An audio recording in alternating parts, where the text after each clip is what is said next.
How do you handle incidents during a mapping? So first of all, it starts with the protocol. First of all, we need to define how many incidents or how large incidents can we accept before we need to do a remapping.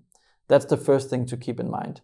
Secondly, when placing data loggers, it's important in your tactical approach to placing data loggers that you account for data loggers going missing, being damaged, or falling down. That's a very normal occurrence, and often it's way better paid off if you choose to implement just slightly more loggers in your study.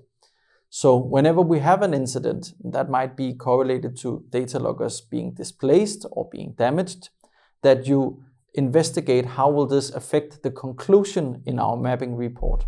So if we're missing data from a single data logger, as an example, can we substitute that data with other data loggers that are close nearby? Is it in a risk zone? Or how can we evaluate those incidents? Secondly, there are incidents related to documentation.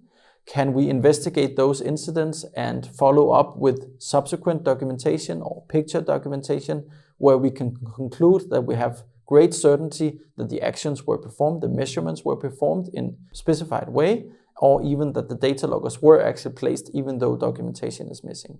So it's always about assessing the impact on the conclusions that we make. The incident that we have, how will that affect the conclusion?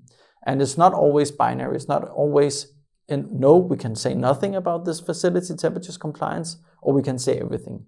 It's always adding uncertainty. So if we're missing certain measurements, can we add uncertainty to our conclusion?